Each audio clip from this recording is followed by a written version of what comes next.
जय माता दी। प्रेम से बोलिए संतोषी माता की जय। आज शुक्रवार के दिन आप सुनेंगे संतोषी माता की व्रत कथा। एक बुढ़िया थी, उसके 7 बेटे थे। 6 बेटे कमाने वाले थे और एक बेटा निकम्मा था। बुढ़िया माँ 6 पुत्रों की रसोई बनाती, भोजन बनाती और पीछे से जो कुछ बचता वह 7वें पुत्र को दे देती। परंतु वह बड़ा भोला भाला था, मन में कुछ विचार नहीं करता था। एक दिन वह अपनी बहू से बोला, देखो मेरी माता का मुझ पर कितना प्रेम है। वह बोली, क्यों नहीं, सबका झूठा बचा हुआ तुमको खिलाती है। वह बोला, ऐसा नहीं हो सकता, जब तक मैं अपनी आंखों से ना देखूं मान नहीं सकता। बहू ने हंसकर कह दिया, देख लो जब तो मानोगे। कुछ दिन बाद बड़ा त्योहार आया। घर में 7 प्रकार के भोजन और चूरमा लड्डू बने। वह जांचने को सर के दर्द का बहाना बनाकर पतला कपड़ा सिर पर ओढ़कर रसोई घर में सो गया और कपड़े में से सब देखता रहा। 6 भाई भोजन करने आए। उसने देखा माँ ने उनके लिए सुंदर सुंदर आसन बिछाए, 7 प्रकार की रसोई परोसी। वह आग्रह करके जिमाती रही। वह देखता रहा। 6 भाई भोजन कर उठे, तब माँ ने उनकी झूठी थालियों में से लड्डू के टुकड़ों को उठाया, एक लड्डू बनाया और झूठ साफ करके बुढ़िया माँ ने पुकारा, उठ बेटा, 6 भाई भोजन कर गए, अब तू ही बेटा बाकी है, उठ, अब तू कब खाएगा। वह कहने लगा, माँ मुझे भोजन नहीं करना, मैं परदेश जा रहा हूँ। माँ ने कहा, कल जाता तो आज ही जा। वह बोला, हाँ हाँ आज ही जा रहा हूँ। वह कहकर घर से निकल गया। चलते समय उसे बहू की याद आ गई। वह गौशाला में कंडे थाप रही थी। वह उसे जाकर बोला कि मेरे पास तो कुछ नहीं है, ये अंगूठी है सो ले लो, अपनी कुछ निशानी मुझे दे दो।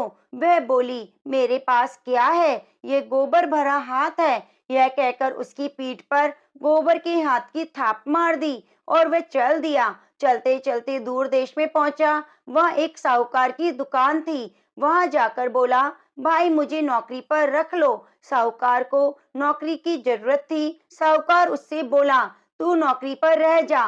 लड़के ने पूछा, तनख्वाह क्या रहेगी। साहूकार ने कहा, काम देखकर दाम मिलेंगे। साहूकार के यहाँ उसे नौकरी मिल गई। वह सवेरे 6 बजे से रात्रि 12 बजे तक नौकरी करने लगा। कुछ दिनों में दुकान का लेन देन, हिसाब किताब, ग्राहकों को माल बेचना, सारा काम करने लगा। साहूकार के 7-8 नौकर थे। वे सब चक्कर खाने लगे कि ये नया नौकर बहुत होशियार आया है। सेठ ने भी काम देखा और 3 महीने के अंदर ही उसे मुनाफे का साझीदार बना लिया। 12 वर्ष में वह नामी सेठ बन गया और मालिक सारा कारोबार उस पर छोड़कर बाहर चला गया। अब बहू पर क्या बीती वह सुनो। सास ससुर उसे दुख देने लगे। सारी गृहस्थी का काम कराकर उसे लकड़ी लेने जंगल में भेजते। इसी बीच घर की रोटियों के आटे से भी जो भूसी निकलती उसकी रोटी बनाकर रख दी जाती और फूटे नारियल की नरेली में पानी। इस तरह दिन बीतते रहे। एक दिन वह लकड़ी लेने जा रही थी कि रास्ते में बहुत सी स्त्रियां संतोषी माता का व्रत करती दिखाई दी। वहां पर खड़ी होकर कहने लगी, बहनों ये तुम किस देवता का व्रत करती हो, इसके करने से क्या फल होता है, इस व्रत के करने की क्या विधि है। यदि तुम अपने इस व्रत का विधान मुझे समझाकर कहोगी तो मैं तुम्हारा बड़ा एहसान मानूंगी। तब उनमें से एक स्त्री बोली, सुनो ये संतोषी माता का व्रत है, इसके करने से निर्धनता, दरिद्रता का नाश होता है, लक्ष्मी आती है, मन की चिंताएं दूर होती हैं, घर में सुख होने से मन को प्रसन्नता और शांति मिलती है, निपुत्री को पुत्र मिलता है, प्रीतम बाहर गया है तो शीघ्र आता है, कुंवारी कन्या को मनपसंद वर मिलता है, राज दरबार में बहुत दिनों से मुकदमा चलता हो तो वह भी खत्म हो जाता है, कलह क्लेश की निवृत्ति हो जाती है, सुख शांति हो जाती है, घर में धन जमा हो जाता है, पैसा ज्यादा लाभ होने लगता है और मन में जो भी कामना हो वह संतोषी माता की कृपा से पूरी हो जाती है। स्त्री कहने लगी, 1.25 आने का गुड़ चना लेना, इच्छा हो तो 5.25 आने का लेना, यह 1.25 रुपए का भी सहूलियत के अनुसार लेना, बिना परेशानी श्रद्धा और प्रेम से जितना भी बन सके सवाया लेना, 1.25 पैसे से 1.25 आने तक और इससे भी ज्यादा शक्ति और भक्ति के अनुसार लेना। हर शुक्रवार को निराहार रहकर कथा कहना और सुनना, इसके बीच क्रम टूटे नहीं, लगातार नियम पालन करते रहना। सुनने वाला कोई ना मिले तो घी का दीपक जलाकर उसके आगे जल के पात्र को रखकर कथा कहना, परंतु नियम ना टूटे। जब तक कार्य सिद्ध ना हो, नियम पालन करना। कार्य सिद्ध हो जाने पर व्रत का उद्यापन करना। 3 मास में माता फल पूरा करती है। यदि किसी के खोटे ग्रह हो तो भी माता 1 वर्ष में अवश्य कार्य सिद्ध करती है। कार्य सिद्ध होने पर ही उद्यापन करना चाहिए, बीच में नहीं करना चाहिए। उद्यापन में 2.5 सेर आटे का खाजा और इसी के अनुसार खीर और चने का साग बनाना चाहिए। 8 लड़कों को भोजन कराना, जहाँ तक मिले देवर जेठ भाई बंधु कुटुंब के लड़के लेना, ना मिले तो रिश्तेदारों और पड़ोसियों के लड़के को बुलाना, उन्हें भोजन कराकर यथाशक्ति दक्षिणा देना। माता का नियम पूरा करना, उस दिन घर में कोई खटाई नहीं बनाना। यह सब सुनकर बुढ़िया की बहू वहां से चल दी। रास्ते में लकड़ी की बोझ को बेच दिया। उन पैसों से गुड़ चना लेकर माता के व्रत की तैयारी करने लगी। आगे चली और सामने मंदिर है। यह सुनकर माता के मंदिर में जाकर माता के चरणों में लेटने लगी। इसके बाद वे माँ से विनती करने लगी, हे माँ, मैं निपट मूर्ख हूँ, व्रत का नियम नहीं जानती, मैं बहुत दुखी हूँ। हे माता जगत जननी, मेरा दुख दूर करो, मैं आपकी शरण में हूँ। माता को दया आई। एक शुक्रवार बीता कि दूसरे शुक्रवार को ही इसके पति का पत्र आया। तीसरे को उसका भेजा हुआ पैसा भी आ पहुंचा। यह देखकर जेठानी मुंह सिकोड़ने लगी।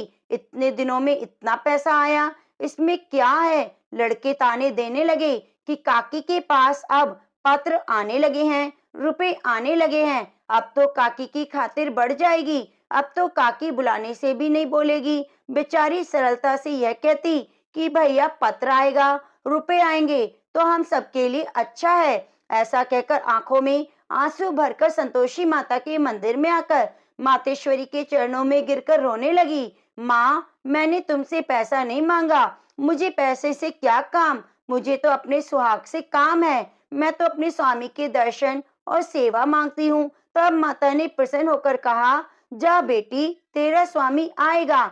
यह सुनकर खुशी से वह बावली होकर घर जाकर काम करने लगी। और संतोषी माँ विचार करने लगी, इस भोली पुत्री से मैंने कह तो दिया कि तेरा पति आएगा, पर वह कहाँ से आएगा? वह तो इसी स्वप्न में भी याद नहीं करता। इसे याद दिलाने तो मुझे ही जाना पड़ेगा। इस तरह माता उस बुढ़िया के बेटे के पास जाकर स्वप्न में प्रकट होकर कहने लगी, साहूकार के बेटे, सोता है या जागता है? वह कहता है, माता, सोता भी नहीं हूँ, जागता भी नहीं हूँ, कहो क्या आज्ञा है? माँ कहने लगी, तेरा घर बार है या नहीं? वह बोला, मेरा सब कुछ है। माता, माँ बाप भाई बहन बहू क्या कमी है? माँ बोली, पुत्र तेरी घरवाली कष्ट उठा रही है, माँ बाप उसे दुख दे रहे हैं, वह तेरे लिए तरस रही है, तू उसकी सुध ले।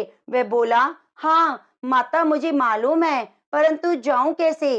परदेश की बात है, लेन देन का कोई हिसाब नहीं, कोई जाने का रास्ता नजर नहीं आता, कैसे चला जाऊं? माँ कहने लगी, मेरी बात मान, सवेरे नहा धोकर संतोषी माता का नाम लेकर घी का दीपक जलाकर दंडवत प्रणाम कर दुकान पर जाकर बैठना। देखते ही देखते तेरा लेन देन चुक जाएगा, जमा माल बिक जाएगा, सांझ होते होते धन का ढेर लग जाएगा। अब तो वह सवेरे बहुत ही जल्दी उठकर मित्र बंधुओं से अपने सपने की बात कहता। वे सब उसकी बात अनसुनी करके खिल्ली उड़ाने लगे।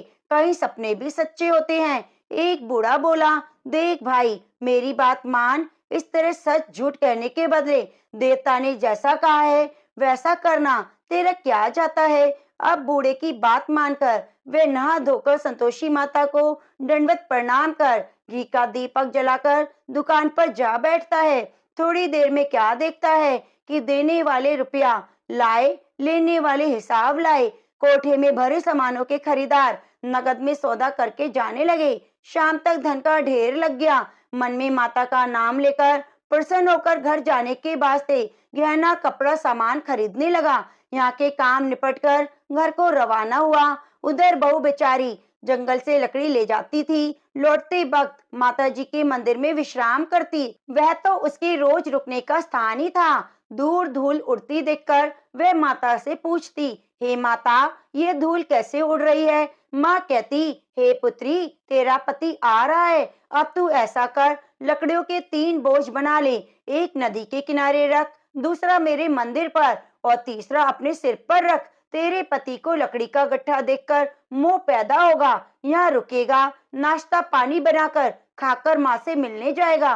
तू लकड़ी का बोझ उठाकर जाना। बीच चौक में गट्ठा लाकर 3 आवाजें जोर से लगाना। लो सासू जी, लकड़ियों का गट्ठा लाई हूँ। भूसी की रोटी दो, नारियल के खोपड़े में पानी दो। आज कौन मेहमान आया है? माँ की यह बात सुनकर वे बहुत अच्छा माताजी कहकर प्रसन्न मन से लकड़ियों के 3 गट्ठे लेकर आई। एक नदी के तट पर रखा, एक माँ के मंदिर में रखा। इतने में वह मुसाफिर आ गया। सूखी लकड़ी देखकर उसकी इच्छा हुई कि अब यहीं निवास करे और भोजन बनाकर खा पीकर गांव में जाए। इस प्रकार भोजन बनाकर विश्राम लेकर गांव को गया। उसी समय बहू सिर पर लकड़ी का गट्ठा लिए आती है। उसे आंगन में डालकर जोर से 3 आवाजें देती है। लो सासू जी, लकड़ी का गट्ठा लो, भूसी की रोटी दो, नारियल के खोपड़े में पानी दो।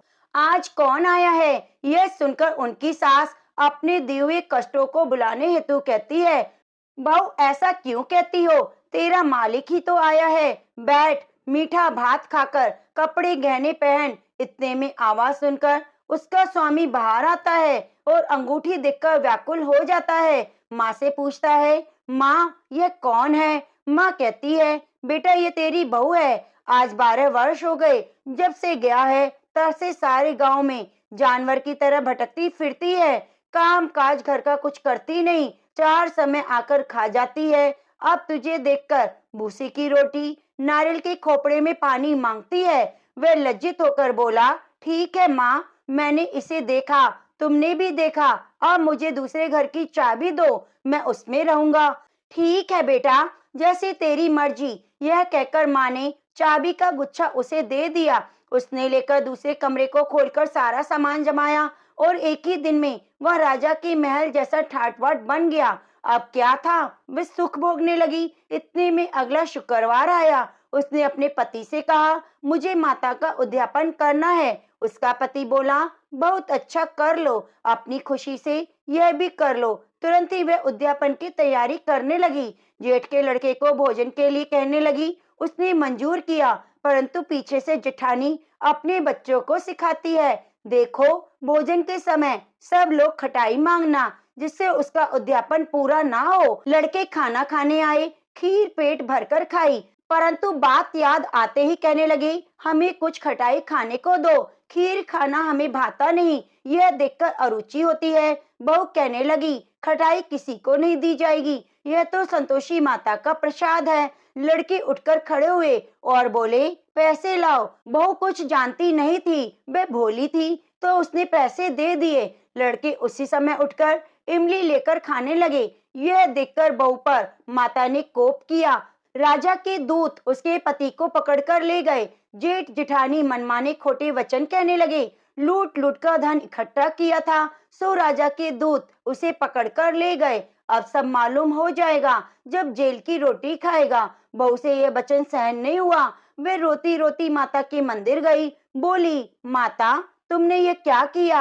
हंसाकर रुला दिया। माता बोली, पुत्री तूने उद्यापन करके मेरा व्रत भंग किया, इतनी जल्दी सब बातें भुला दी। वह कहने लगी, माता भूली तो नहीं हूँ, न कुछ अपराध किया, मुझे तो लड़कों ने भूल में डाल दिया, मैंने भूल से उन्हें पैसे दे दिए, मुझे क्षमा करो माँ। माँ बोली, ऐसी भी कहीं भूल हो जाती है। वह बोली, माँ मुझे माफ कर दो, मैं फिर से उद्यापन करूंगी। माँ बोली, अब भूल मत करना। वह बोली, अब भूल नहीं होगी। माता अब बताओ वे कैसे आएंगे? माँ बोली, जा पुत्री, तेरा मालिक तुझे रास्ते में आता मिलेगा। वह निकली, रास्ते में पति आता मिला। उसने पूछा, तुम कहाँ गए थे? वह कहने लगा, इतना धन जो कमाया था उसका टैक्स राजा ने मांगा था, वह भरने गया था। वे प्रसन्न होकर बोली, अच्छा हुआ, अब घर चलो। कुछ दिन बाद फिर शुक्रवार आया। वह बोली, मुझे माता का उद्यापन करना है। पति ने कहा, कर लो। वे फिर से जेठ के लड़कों को भोजन के लिए कहने लगी तो जेठानी ने एक दो बातें सुनाई और लड़के सिखा दिए। तुम पहले खटाई मांग लेना। लड़के कहने लगे, हमें खीर नहीं खानी, भात नहीं खाना, कुछ खटाई खाने को दो। बहू बोली, खटाई खाने को नहीं मिलेगी, खाना है तो खाओ। यह कहकर वह ब्राह्मण के लड़कों को बुलाकर लाई और भोजन कराने लगी। यथाशक्ति दक्षिणा की जगह एक एक फल उन्हें दिया। इससे संतोषी माता प्रसन्न हुई। माता की कृपा होते ही 9 मास में उसको चंद्रमा के समान सुंदर पुत्र प्राप्त हुआ। वे पुत्र को लेकर प्रतिदिन माता जी के मंदिर को जाने लगी। माँ ने सोचा, ये रोज आती है, आज क्यों ना मैं इसके घर चलूं, इसका आसरा देखूं। यह विचार कर माता ने भयानक रूप बनाया। गुड़ चने से सना मुख, ऊपर से सूंड के समान होठ, उस पर मक्खियां भिनभिना रही थी। दहलीज पर पैर रखते ही उसकी सास चिल्लाई, देखो कोई चुड़ैल डाकनी चली आ रही है, लड़कों इसे भगाओ, नहीं तो ये किसी को खा जाएगी। लड़के डरने लगे, चिल्लाकर खिड़की बंद करने लगे। बहू रोशनदान में से देख रही थी, प्रसन्नता से पगली होकर चिल्लाने लगी, आज मेरी माता मेरे घर आई है। यह कहकर बच्चों को दूध पिलाने से हट जाती है। इतने में सास का क्रोध फूट पड़ा। वह बोली, इसे देखो कैसी उतावली हुई, जो बच्चे को पटक दिया। इतने में माँ के प्रताप से जहाँ देखो वहाँ लड़के ही लड़के नजर आने लगे। बहू बोली, माँ जी, मैं जिनका व्रत करती हूँ, ये वही संतोषी माता हैं। इतना कहकर झट से सारे घर के किवाड़ खोल दिए और सबने माता के चरण पकड़ लिए और विनती कर कहने लगे, हे माता, हम मूर्ख हैं, अज्ञानी हैं, तुम्हारे व्रत की विधि नहीं जानते। तुम्हारा व्रत भंग करके हमने बहुत बड़ा अपराध किया है। हे माता, बहू को जैसा फल दिया वैसे सबको देना। जो ये कथा पढ़े सुने सभी के मनोरथों को पूर्ण करना। प्रेम से बोलिए, संतोषी माता की जय। एक समय की बात है, भगवान श्री हरि विष्णु पृथ्वी लोक पर घूमने के लिए जा रहे थे। तो उन्हें जाते हुए देखकर माता लक्ष्मी ने कहा, स्वामी आप कहाँ जा रहे हैं? तो विष्णु भगवान ने कहा, मैं पृथ्वी लोक पर जा रहा हूँ। तो माता लक्ष्मी ने कहा, मैं भी आपके साथ चलती हूँ। भगवान श्री हरि विष्णु ने कहा, आप चल तो सकते हैं, लेकिन एक शर्त है। माता लक्ष्मी ने भगवान विष्णु से शर्त पूछी। तो भगवान विष्णु ने उत्तर दिया कि धरती पर चाहे कैसी भी स्थिति क्यों ना आ जाए, लेकिन आपको उत्तर दिशा की तरफ नहीं देखना है। तो माता लक्ष्मी ने विष्णु जी की शर्त मान ली और साथ चल पड़ी। चलते चलते दोनों पृथ्वी लोक पर पहुंच गए। बहुत ही सुंदर और सुहावना मौसम था। सुबह होने वाली थी। माता लक्ष्मी और भगवान विष्णु धरती पर घूम रहे थे। तभी माँ की नजरें उत्तर दिशा की तरफ गई। वहाँ बहुत ज्यादा हरियाली थी, बहुत सुंदर बगीचे थे। इतनी अच्छी भीनी भीनी खुशबू आ रही थी तो माँ लक्ष्मी स्वयं को रोक नहीं पाई, एक बगीचे की तरफ चल पड़ी। उन्होंने बगीचे से एक फूल तोड़ा और वापस भगवान विष्णु के पास आई। तो लक्ष्मी माता के हाथ में फूल देखकर विष्णु जी की आंखों में आंसू आ गए। तो अपने पति की आंखों में आंसू देखकर लक्ष्मी जी को विष्णु जी का दिया हुआ वचन याद आ गया। वह तो टूट चुका था। तो लक्ष्मी माता विष्णु जी से माफी मांगने लगी। तो भगवान ने कहा, आपने बगीचे के मालिक से बिना पूछे फूल तोड़ा है। बिना पूछे कोई भी चीज लेना अपराध है, तो आपको इसकी गलती की सजा भुगतनी पड़ेगी। तो माँ लक्ष्मी ने भगवान विष्णु से अपने किए की माफी मांगी, लेकिन भगवान विष्णु ने कहा कि आपको माफी सिर्फ बगीचे का माली ही दे सकता है। तब भगवान विष्णु ने कहा, आप ऐसा करो, माली के घर दासी बनकर रहो। 12 वर्षों तक आपको दासी बनकर रहना है, फिर मैं आकर तुम्हें ले जाऊंगा। यह सुनकर लक्ष्मी माता को दुख तो हुआ, लेकिन अपराध किया था तो सजा तो भुगतनी थी। उन्होंने तुरंत ही एक गरीब स्त्री का वेश धारण किया और माली के घर चली गई। वहां जाकर कहा, भैया मुझे काम पर रख लो, मैं बहुत गरीब हूँ, मुझे बदले में कुछ नहीं चाहिए, मैं आपके घर का सारा काम करूंगी। इसके बदले में मुझे 2 वक्त का भोजन और रहने के लिए थोड़ी सी जगह दे देना। तो माली ने माँ लक्ष्मी को गरीब स्त्री समझकर रख लिया। सोचने लगा कि 5 बेटियां हैं, ये सोच लूंगा कि छठी बेटी भी है। तो दूसरे दिन वह माली और उसकी पत्नी के साथ बगीचे पे जाकर काम करने लगी। घर आकर घर का सारा काम करवाती। लक्ष्मी माता के आने के बाद उसके घर में धन धान्य की वृद्धि होने लगी। जैसे ही माली फूलों को बेचने के लिए जाता तो खूब सारे रुपए मिलते। माली ने एक अच्छा सा मकान बनवा लिया और गांव खरीद लिया, अपने व्यापार को बढ़ा दिया। लक्ष्मी माता के वहां पर रहने पर वह दिन दुगनी रात चौगनी तरक्की करने लगा। मन ही मन सोचने लगा कि यह औरत तो बड़ी ही भाग्यशाली है। जिस दिन से मेरे घर आई है, मेरे घर तो अन्न धन के भंडारे भर गए। तो ऐसा करते करते 12 वर्ष पूरे हो गए। एक दिन जब माली और उसकी पत्नी बगीचे में काम करने के लिए जाने लगे, तो उन्होंने लक्ष्मी माता से कहा। लक्ष्मी माता कहने लगी, आज मैं आपके साथ नहीं जाऊंगी, मुझे घर पर थोड़ा काम है। तो दोनों बगीचे में चले गए। शाम को जब घर लौटकर आई तो देखा उनके दरवाजे पर 16 श्रृंगार किए बहुत ही सुंदर औरत खड़ी है। सोचने लगा, ये कौन है। जब उन्होंने पास आकर देखा तो माली की पत्नी ने कहा, यह तो वही औरत है जो हमारे घर काम करती थी। माली को उस औरत का लक्ष्मी रूप समझ में आ गया कि यह औरत कोई और नहीं, स्वयं लक्ष्मी माता है। तो वह अपराध भाव के कारण रोने लगा और माँ लक्ष्मी से प्रार्थना की, मैंने आपके साथ बहुत ही बुरा व्यवहार किया, हमें माफ कर दो। आप इतने सालों से हमारे घर रह रही थी और हम आपसे काम करा रहे थे। लक्ष्मी माता मुस्कुराते हुए बोली, माली से कहा, जो हुआ वह नियति थी, इसमें तुम्हारा दोष नहीं। मैंने तुम्हारे बगीचे से बिना पूछे फूल तोड़ा तो उसी की सजा विष्णु जी ने मुझे दी। तो मैं आपके यहाँ सजा काटने आई थी, लेकिन आपने मुझे बेटी बनाकर रखा। तो मैं आपको आशीर्वाद देती हूँ कि आपका जीवन सुख समृद्धि से परिपूर्ण रहेगा। आपके घर में जीवन में कभी भी किसी तरह का दुख नहीं आएगा। इसके बाद माता लक्ष्मी विष्णु भगवान के साथ बैकुंठ लोक को चली गई। तो प्रेम से बोलो, लक्ष्मीपति नारायण भगवान की जय हो।